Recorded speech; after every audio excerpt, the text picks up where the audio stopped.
फिर मैंने पशु और पृथ्वी के राजाओं और उनकी सेनाओं को एकत्रित होते देखा कि उस घोड़े के सवार उसकी सेना से युद्ध करे। हेलो दोस्तों, मैं दीपक मसीह और एक नए वीडियो में मैं आप लोगों का हार्दिक स्वागत करता हूं। आज के इस वीडियो में हम प्रोफेसी के उस समय को अध्ययन करने जा रहे हैं जो हमारे सामने बहुत जल्दी पूरा होने वाला है। तो देरी न करते हुए चलिए आज का इस सब्जेक्ट को बहुत ही गंभीरता से और बहुत ही नजदीक से हम लोग देखते हैं। तो दोस्तों, प्रकाशित वाक्य की पुस्तक 19 अध्याय का 19 पद में लिखा है, फिर मैंने पशु और पृथ्वी के राजाओं और उनकी सेनाओं को एकत्रित होते देखा कि उस घोड़े के सवार उसकी सेना से युद्ध करे। तो यहाँ पर जो पशु है वो रोमन कैथोलिक चर्च है और उसका पोप है, और यहाँ पर जो पृथ्वी के राजा है, जो वर्ल्ड के जितने भी कंट्री हैं उनको दिखाता है। और यहाँ पर प्रोफेसी में बताया गया है कि ये सभी एकत्र हो रहे हैं घोड़े के सवार और उसकी सेना से युद्ध करने के लिए। यहाँ पर घोड़े का सवार कौन है? इसी अध्याय का 11 पद से पढ़े तो उस घोड़े के सवार को हम लोग यहाँ पर पहचान सकते हैं। जैसे कि यहाँ पर लिखा है, फिर मैंने आकाश को खुला देखा और देखो एक श्वेत घोड़ा है और उसका सवार विश्वासियों का सत्य कहलाता है। वह धार्मिकता से न्याय और युद्ध करता है। उसके नेत्र आग की ज्वाला है। उसके सिर पर बहुत से राजमुकुट हैं और उसका एक नाम उस पर लिखा हुआ है जिसे उसके अतिरिक्त और कोई नहीं जानता। वो लहू में डुबाया हुआ वस्त्र पहने और उसका नाम परमेश्वर का वचन है। स्वर्ग की सेनाएं स्वच्छ महीन मलमल पहने श्वेत घोड़े पर उसके पीछे पीछे चलती है। तो दोस्तों, यहाँ पर जो सादा घोड़ा पर एक घोड़सवार है उसके बारे में यहाँ पर बताया जा रहा है कि उसका नाम है परमेश्वर का वचन। तब परमेश्वर का वचन किसको बोलते हैं? अगर जोहन लिखे सुसमाचार 1 अध्याय में जाएंगे तो लिखा हुआ आदि में वचन था, वचन परमेश्वर के साथ था और वचन परमेश्वर था।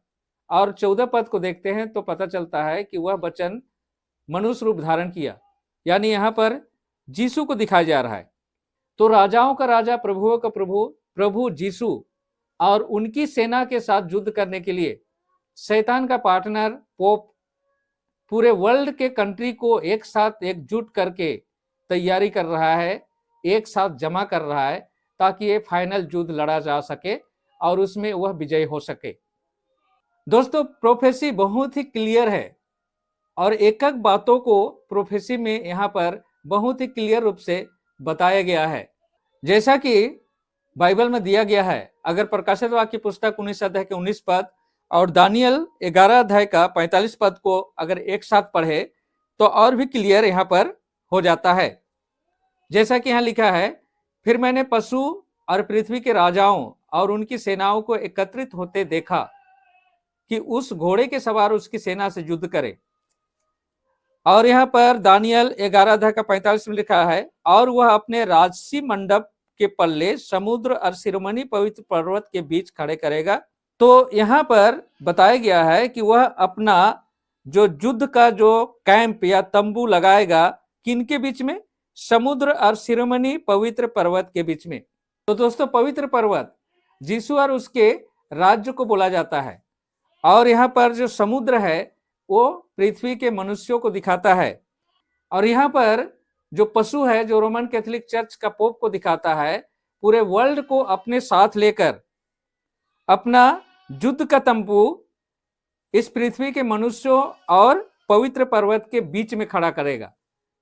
तो पवित्र पर्वत कौन है? परमेश्वर और उनके लोग उनके विरोध में अपना युद्ध चलाएगा, और उसके लिए अभी वह पूरे वर्ल्ड को एक करने में जुटा हुआ है। और पोप का इन कामों के बारे में यीशु ने दानियल को अपने जन्म से 500 साल पहले बहुत ही डिटेल में एक्सप्लेन किया है। जैसा कि दानियल 11 अध्याय का हम लोग अगर 42 पद से पढ़े तो यहाँ लिखा है, तब वह अपना हाथ अन्य देशों की ओर बढ़ाएगा और मिस्र देश भी बच नहीं पाएगा। अन्य देश का मतलब है पूरा वर्ल्ड में जितने भी कंट्री है उनको एकजुट अपने दल में शामिल करेगा, और उसमें मिस्र भी बच नहीं पाएगा। यहाँ पर मिस्र का मतलब एक्चुअल में लिटरल मिस्र नहीं है दोस्तों, यह मिस्र रिप्रेजेंट करता है सिकुलर वर्ल्ड को।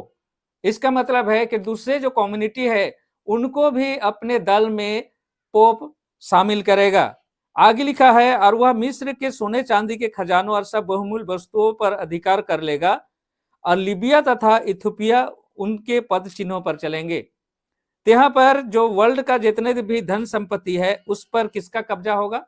पोप का कब्जा होगा।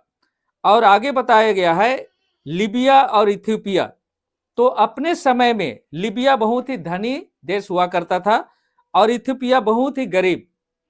और यहाँ पर यह सिंबॉलिक रूप में रिप्रेजेंट करता है कि वर्ल्ड में जितने भी धनी और गरीब हैं सब उनके पद चिन्हों पर चलेंगे, सब उनके पीछे पीछे उसको फॉलो करेंगे। तो दोस्तों यहाँ पर जो भविष्यवाणी हम अभी पढ़ रहे हैं इसका मैक्सिमम पार्ट ऑलरेडी फुलफिल हो चुका है, क्योंकि पोप ने ऑलरेडी पूरा वर्ल्ड को एक करने में अभी सफल हो चुका है। प्रोटेस्टेंट लोग उसके साथ एग्रीमेंट साइन कर चुके हैं, यानी जो क्रिश्चियन वर्ल्ड है वो टोटली पोप के कंट्रोल में आ चुका है। और आप लोग जानते हैं दोस्तों कि वर्ल्ड का जो कंट्रोल है क्रिश्चियन कंट्री के हाथ में है, और वह क्रिश्चियन कंट्री अमेरिका है।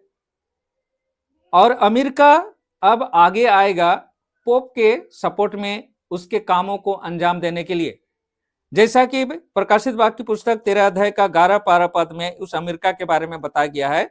फिर मैंने पृथ्वी में से एक और पशु को निकलते देखा, मेमने के से उसके 2 सींग थे और वह अजगर के समान बोलता था।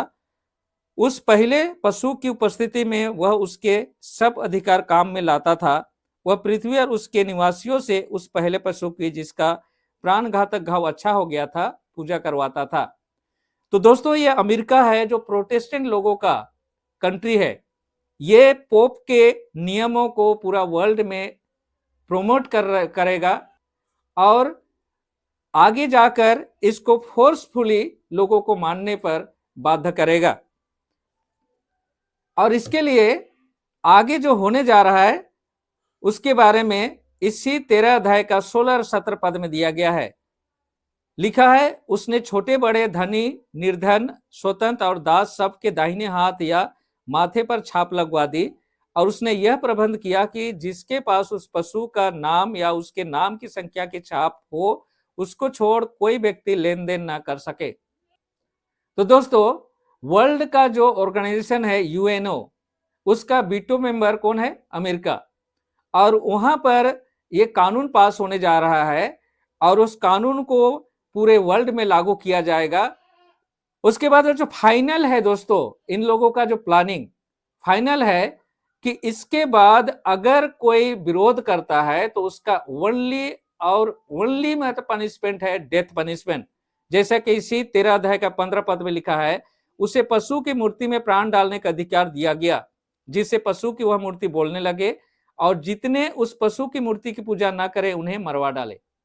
तो दोस्तों यीशु ने इस घटना के बारे में दानियल को अपने जन्म से 500 साल पहले बता दिया था, जिसे हम दानियल की पुस्तक 3 अध्याय में पाते हैं, जहां पर किंग नबूकदनेस्सर अपने राज्य में एक कानून बनाया था।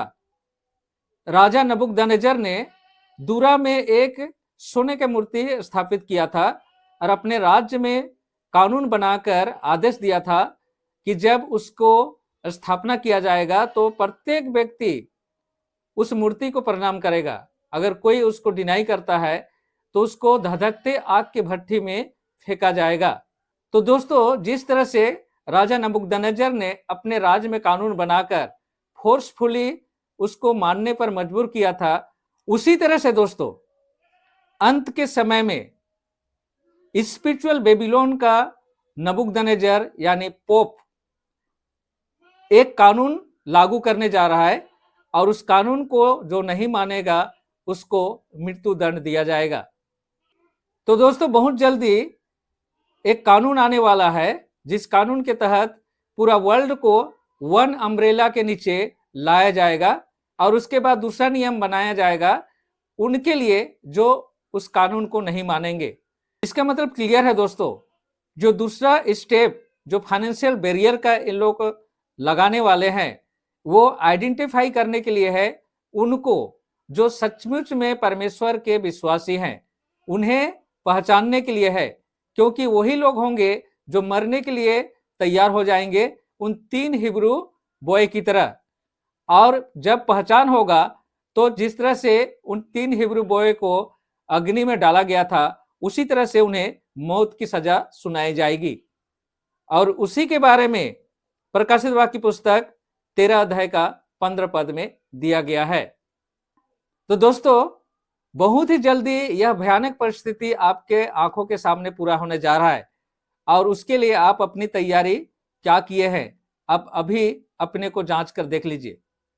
लेकिन मैं आपको एक चीज बताना चाहता हूं, इन सारे जो भयानक घटनाओं से घबराने की बात नहीं है, क्योंकि जिस तरह से 3 हिब्रू बॉय अग्नि में फेंके जाने के बाद भी जीवित पाए गए, उसी तरह से प्रभु यीशु उनके साथ है जो अंत तक धीरज धरकर विश्वास में स्थिर रहेंगे।